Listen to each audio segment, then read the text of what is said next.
Welcome to another episode of What is Going On in the UC? Okay, so today I figured I'd talk about why dating will never be a part of unification culture. Love, love, love. They say that love makes the world go round. They say love is a many splendored thing. Love is not fulfilled, and that is why we live in hell on earth. Yes, the heights of love are to be reached, but we are in the depths of despair because love is such a frustrating thing that we cannot attain, and there's a reason for that. And the reason is the fulcrum, the center of love, is not understood.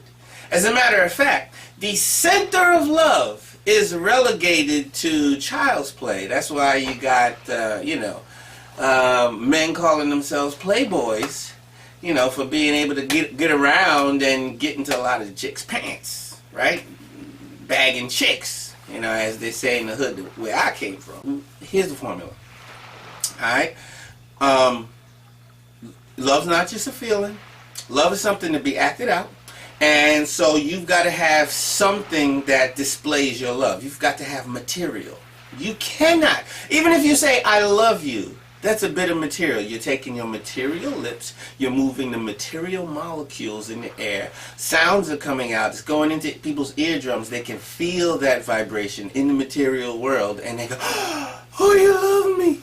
But without some kind of expression, love does not connect one spiritual being to another, one artistic being to another. That's the whole purpose of the physical world, by the way. But, there's small expressions of love, and then there are bigger expressions of love. But the biggest expression of love, we never get to experience in the kingdom of hell. And because we never get to experience the grandest expression of love, we are always in doubt. That we always feel that something is missing. We can actually feel the shadow of the love that is not there.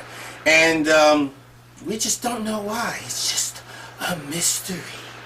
Okay, so the greatest love is, simply put, to be able to give and show that you value another being by giving the thing of greatest value. If I were to give you my used toothbrush, you might go, oh, well, I guess that's better than nothing, But if I wanted to show more love and that I valued you even more, I would give you something that means to you and I something of greater value, right? Now, what if I gave you my beat up old car, right? And you'd be like, well, that's a piece of junk, but thank you, right? But then what if I told you, actually, my grandfather gave me that car, and he owned that car before he passed away. He said that it was his baby, and I haven't been able to take care of it, and I decided to give it to you because I knew that you take care of cars. Oh, then that same car automatically changes, its value automatically changes, and your understanding of what I feel about you automatically changes. So we have to see, we have to value the object in a similar way in order for that lightning bolt to hit, from my heart to your heart, and for you to actually get it, right? So, what in this universe is given, or could be given, and received, and in the giving and receiving of that thing, would mean that love's greatest expression was just experienced, witnessed, okay? What could that be? Well, now, without a doubt, it is human being. The thing of greatest value is human being. Now, some people are automatically going to say, then, you know what I'm saying, why can't, I love somebody because I love them, give them myself. Because in heaven, you know clearly that you are not the property of yourself. That is a self-centered satanic concept. You only think like that because you grew up in this hellish world. In the original concept, there is no separation between parents and children. You, as a child, would know that you are a part of your parents. You can't just give away yourself, you know, because you mean so much to your parents. You're a monument of their love. You know, when they made you, it meant a lot of things to them and their ancestors, you know, and their parents. You know, making you meant a lot to a lot of people. So you are not just yourself. You know, although you have autonomy, you know, you're not a fully mature spiritual being if you don't even know the value of yourself. So what we're really having in this dating game and what Satan has done, we're giving ourselves away not knowing what we mean, you know. And those who gladly take our sons and daughters, you know, Father has called that whole mindset, you know, the mindset of a thief.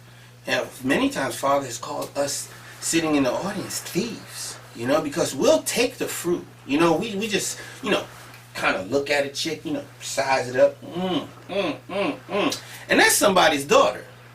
And so when we're looking at it, that's adultery, you know, in our mind, because we're automatically taking somebody's daughter, you know.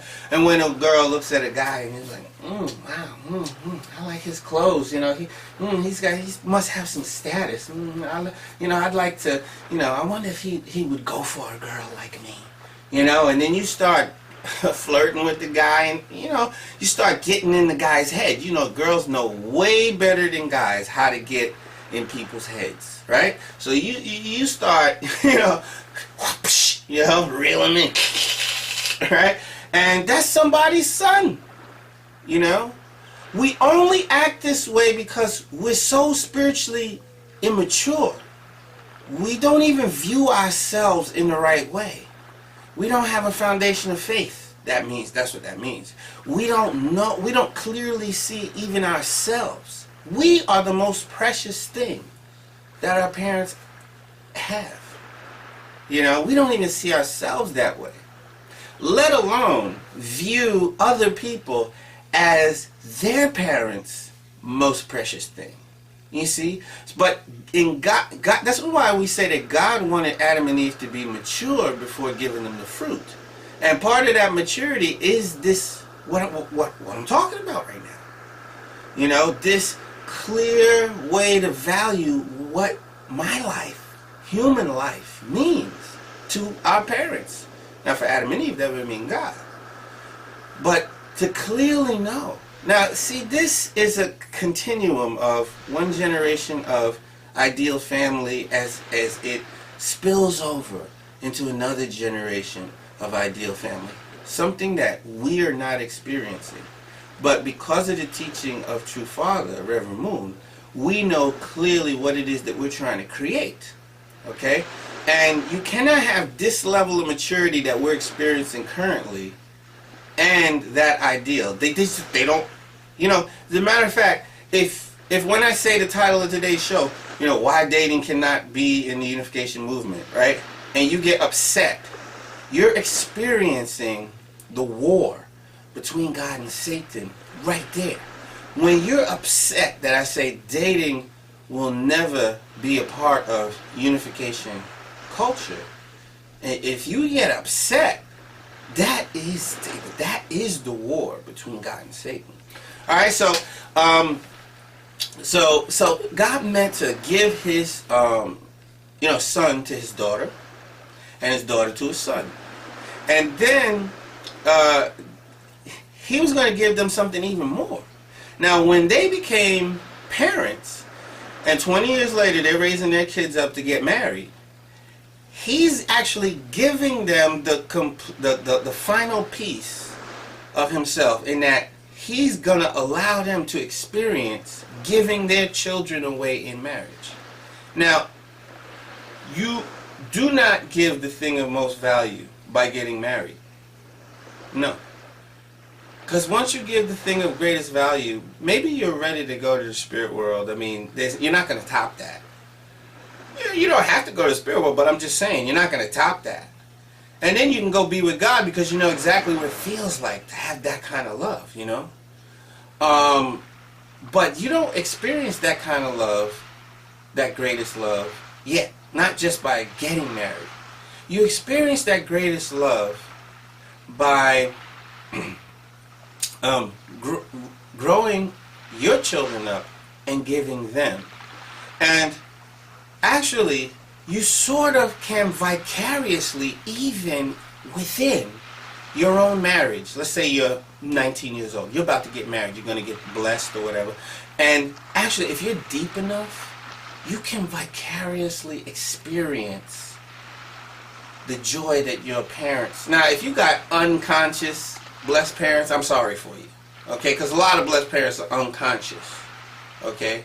So, but if you have conscious blessed parents, you can actually vicariously enjoy giving yourself to that other family, bride to the groom, the bride to the groom's family, groom to the bride's family. You can actually experience that. Sort of like how, you know, Isaac enjoyed giving himself as a sacrifice for the sake of Abraham, because he vicariously enjoyed Abraham's relationship with God.